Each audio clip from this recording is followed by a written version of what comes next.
Okay, I'm very happy to introduce our next speaker, Solomone Fifita, who is currently the manager of the Pacific Community's Centre for Renewable Energy and Energy Efficiency. He is the former energy planner for the Kingdom of Tonga. He served as Chief Technical Advisor, Project Manager, and Team Leader for major regional energy and climate change projects for the Pacific Islands. He was head of the Regional Energy Program housed at Pacific Community in Suva, Fiji. Solomone was lead author in the IPCC's Special Report on Renewable Energy, the IPCC's Special Report on the 1.5 degree mitigation pathway, and the IPCC's 5th and 6th assessment reports. That's a lot of work doing those big reports. Solomone has done more than 25 years of working experience in the energy sectors of the Pacific Islands and holds a Master of Science in Energy Planning and Policy. And this morning, he's going to be speaking on the opportunities and challenges with solar in the energy transition of the Pacific Islands. So thank you very much, Solomone. Thank you, Roger. I want to begin by first acknowledging the custodian and the landowners of this land. I'd also like to take the opportunity to thank Rebecca, Ken, and the organizers of this conference for giving me the opportunity to participate. Certainly, I'm not from a university or a research institution. I'm from a intergovernmental regional organization, one of the oldest in the world. It's 76. And the organization itself is providing technical assistance and support to small Pacific Island countries in more than 20 sectors: health, agriculture, fisheries, ocean, climate change, including energy. The organization itself is a beneficiary of Australia's generosity, and certainly the research work that you are doing on solar energy will also benefit the developments of the islands. I have been around the energy space of Pacific Islands for a while. People refer to me as a historian, so I'll begin with a little bit of history, where in the 2017, the Pacific Energy and Transport Ministers meeting met on the theme affordable, reliable, and sustainable energy and transport services for all. And in this meeting, they endorsed a regional vision that the region be 100% renewable energy generation, not by a fixed date, but to be 100% on renewable energy. And I think it's quite understandable why they took that vision, the sense that the islands is one of the most vulnerable to climate change. While it is one of the most vulnerable, it's increasingly using fossil fuel, particularly for key areas such as power generation and transport, a $1 billion industry, in a region with one of the highest power tariffs in the world, averaging US 40 cents per kilowatt hour. More than 50% of the population still don't have access to electricity. While it is regarded as a region with the highest potential renewable energy per capita in the world, it's all scattered around the tropics. There is abundant sunshine, wind, and rain. It's in the midst of the largest ocean on Earth, ocean-based energy resources. And it's around the Pacific Rim of Fire, so there is potential for geothermal in there. And when we speak of the Pacific Oceans, as you all appreciate, it's covering 1/3 of the Earth's surface. And certainly there's increasing interest on deep sea mining and exploration of the materials that are in the ocean for the manufacture of solar panels and battery. And here we are only talking about a small market. It's only the transition of 12 million people to renewable energy. And one thing that there is no shortage of in the Pacific Islands, it's the political support. At the same year, the ministers agreed to establish the Pacific Center for Renewable Energy. And it's part and parcel of the regional energy program hosted by the Pacific community to fill a gap in regional energy service delivery, particularly in relation to the market and the private sector. And the Pacific Center for Renewable Energy and Energy Efficiency is part of a global network of regional centers. And there are 10 around the world, in Africa, in Central America, in the Himalayas, including the Pacific too. And these 10 centers cover more than 100 plus countries, most of the least developed countries in the world, and the small island developing states are covered by these centers. And these centers are influencing about 1.7 people around the world. And all these centers are working as regional accelerators for energy and the climate transition. The establishment of these centers has been strongly supported by UNIDO, which provided support for all these centers to be a member of the IEA Solar Heat and Cooling Program. And what we are doing at the Bakery, we act as a hub for intra and extra regional partnerships in energy. We are a facilitator for innovative partnerships with the private sector, and we have a special focus on upscaling and replicating national efforts in the areas of capacity development, knowledge management, innovation, awareness raising, as well as investments and business promotion. Some of the work that we have done in the last 4 years, including signing of various memorandum of understanding and partnerships with partners, including the University of Papua New Guinea,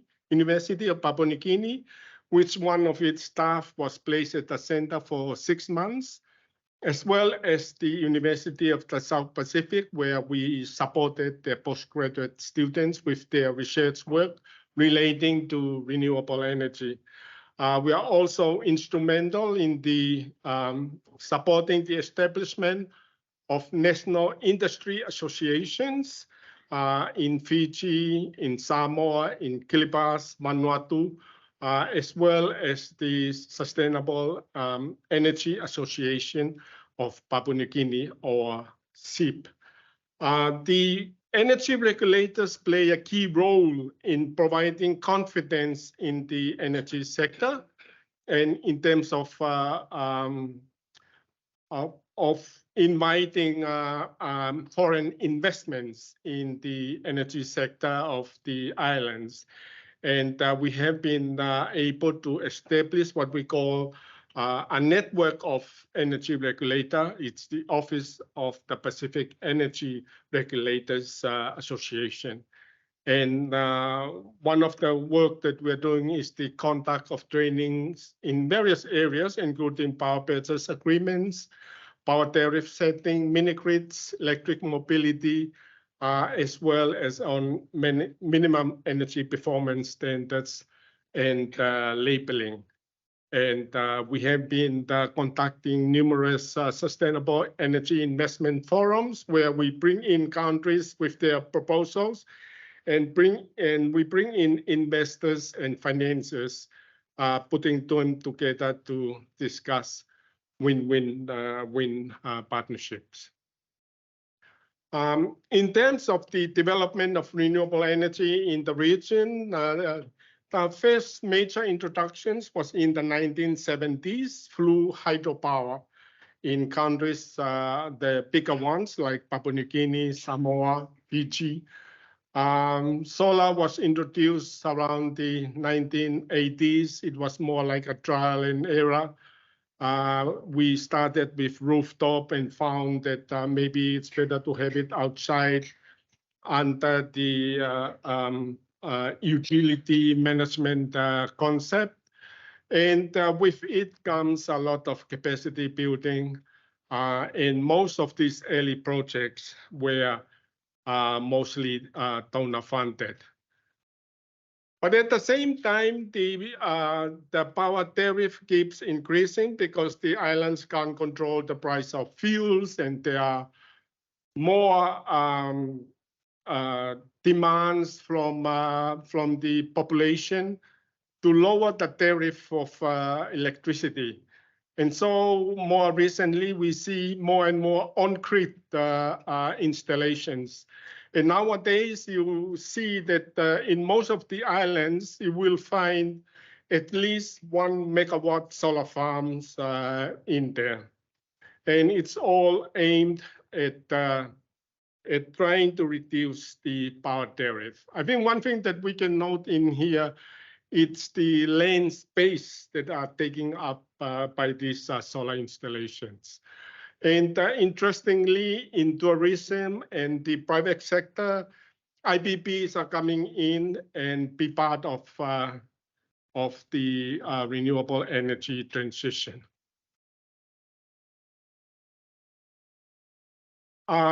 So we started with having the on-grid installations and found that the grid was a little bit unstable. So batteries have now been introduced, and it's quite common to see that we have the solar farms and the associated battery energy storage systems too. I mentioned that a lot of these solar farms are taking up the limited land space that we have on some of the islands. And so floating solar has been looked at. And this is the first in Tuvalu, which has just been commissioned 2 months ago. And the earlier standalone systems that have been installed in the outer islands are now being converted to mini grids and hybrid system. People want more power, and this conversion is to allow them to have 24 electricity supply. I'm sorry for this. You may not be able to see this clearly, but I think what we can find from here are the ambitious renewable targets that the islands have set for themselves. And in terms of the progress up to 2019. And obviously, it's the countries with the hydropower potential that has made notable progress. Fiji, Papua New Guinea, Solomon Islands. But it's also obvious that solar PV is the most common technology used in the islands. Almost all of them are using solar photovoltaic. We all appreciate the review of the 2030 goals, and we are off target and calls for the acceleration of the transition. And so earlier this year in May, the Pacific Energy and Transport Ministers met in Vanuatu on the theme of accelerating the decarbonization of the Blue Pacific.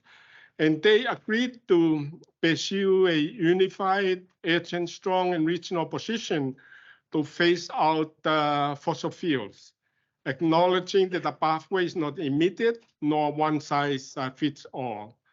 And they call on donors, private sectors, and development partners to mobilize additional funding for energy developments, including green hydrogen and ocean energy. The outcome of the ministers' meeting were then taken to the leaders' meeting, which was held in Cook Islands just last month. And the leaders aspired, I think that's a little bit watered down language, to a just and equitable transition to fossil fuel-free Pacific, acknowledging the pathway is not immediate, nor is it a one-size-fits-all. And just following what is happening in Abu Dhabi this week, 11 countries have signed to secure a mandate to start negotiating an international mechanism to manage the phase out. And out of those 11 countries, 9 is from the Pacific Islands. The leaders also committed to a transition away from coal, oil, and gas in their energy systems in line with the IPCC pathway. They call for additional climate finance to accelerate the decarbonization and agreed to the establishment of a regional energy commissioner, which will be a political appointment, somebody who will be the mouthpiece of the region in terms of promoting the transition and the accelerating the phase out of fossil fuel. In terms of challenges to the energy transition of the Pacific Islands, my own observation is that we don't have clear plans and roadmaps in terms of the capacity of renewable energy, the technology, where will those installations be, what are the costs, the financing models, whether it will be IPPs or Pacific or private public partnerships.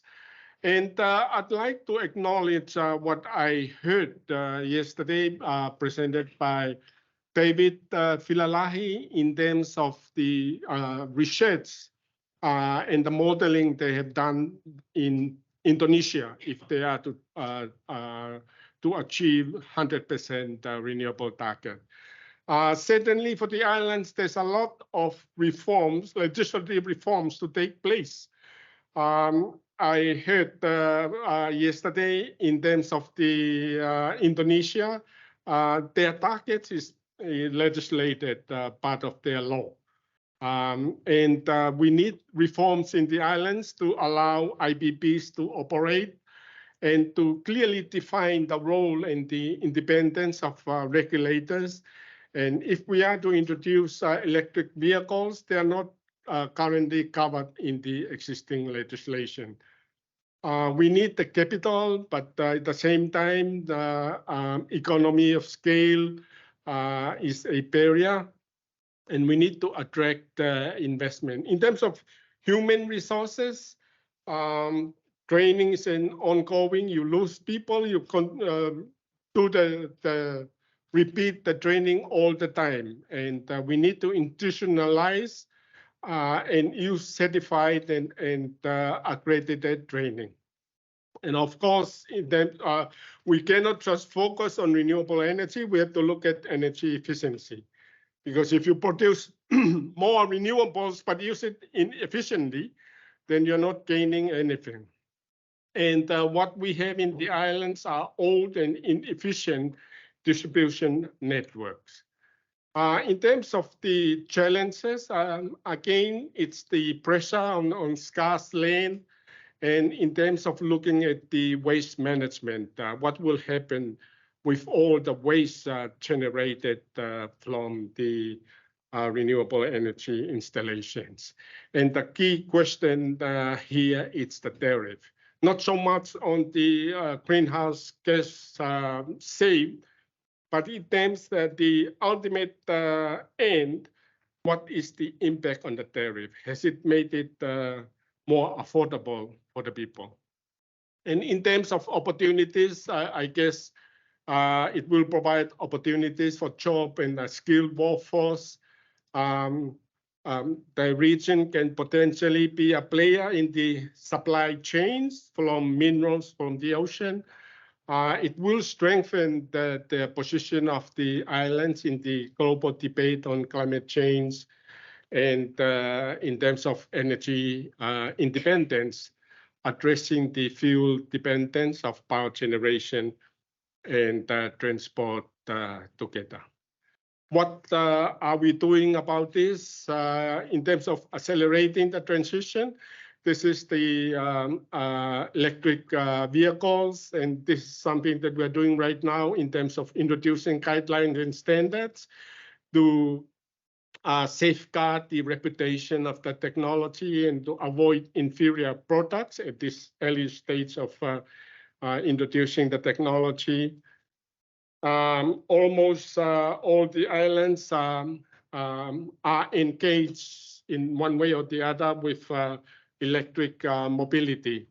And one of the major initiatives that we are working on with the International Solar Alliance and UNITO, it's the development of a regional solar qualification framework.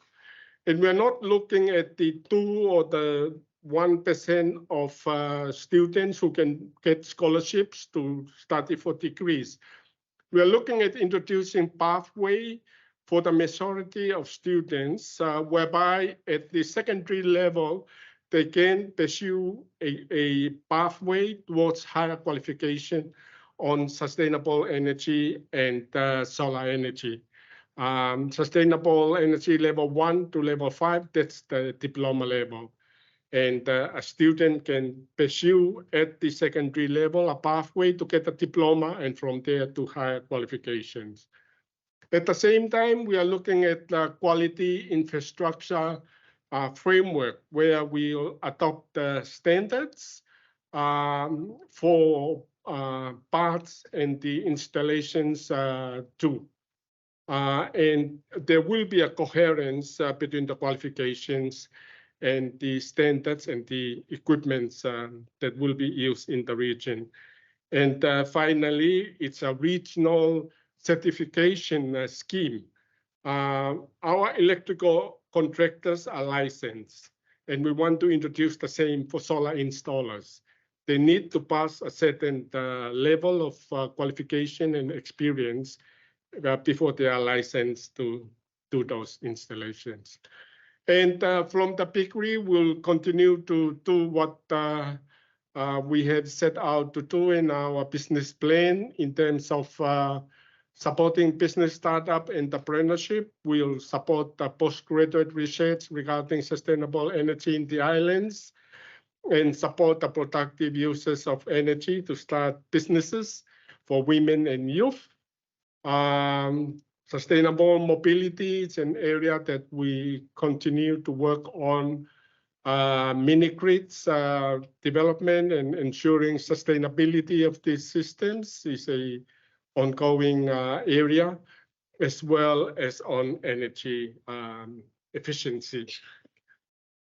And I think to conclude, after hearing some of the presentations in the last 2 days, there's a lot of unknowns in terms of our ambition and the high targets of renewable energy that the islands have set for themselves.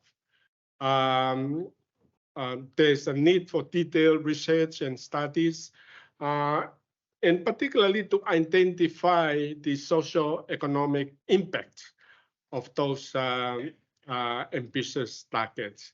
And most importantly, to be able to identify what would be the impacts on the tariff and the livelihoods of people. And with that, I thank you for your attention. Thank you very much, Solomone. Do we have any questions? Richard Corkish from University of New South Wales. Thanks very much for a really interesting talk on a very important topic.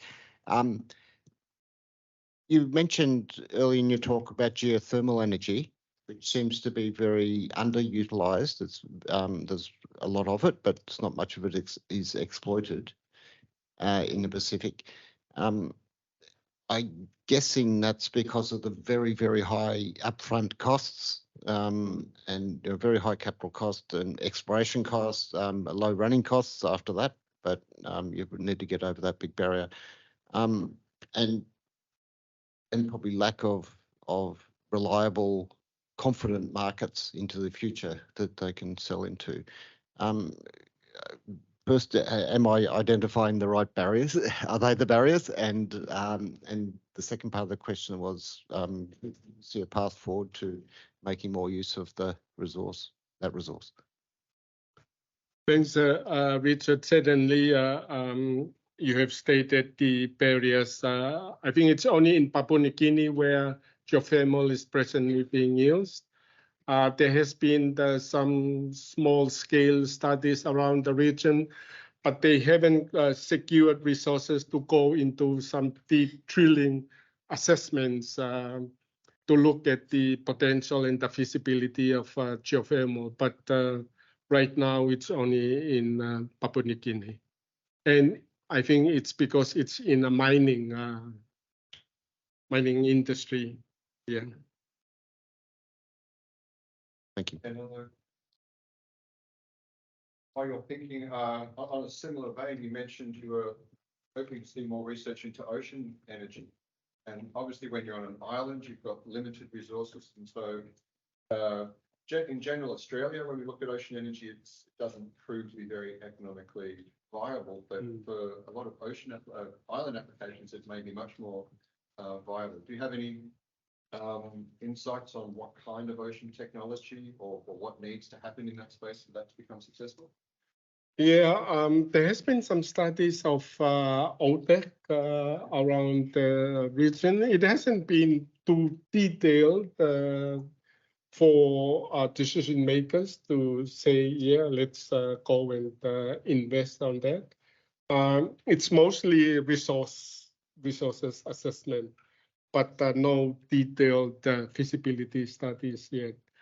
There is an interest on whale power by the Norwegians to try out in the islands, but nothing concrete as yet. But within SPC, we have an ocean program that do the ocean monitoring works.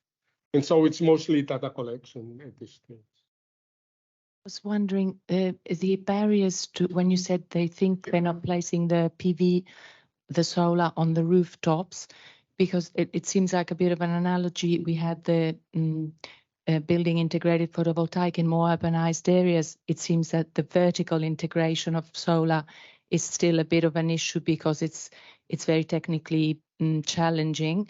But what are the main barriers of the rooftops? They're not, because with considering the land use that's limited in the islands, what are the barriers to that? The not suitability of the housing or whatever the barriers may be? Thanks. Yeah, I suppose it's more about the suitability of the housing. Of course, most of them were not constructed taking into account that solar panels will be put on top, so the orientation may not be the most feasible. That's why ground-mounted systems are more common. Yeah, I suppose new buildings will incorporate that, but I think that the direction now it's looking at floating solar as another option. Yes.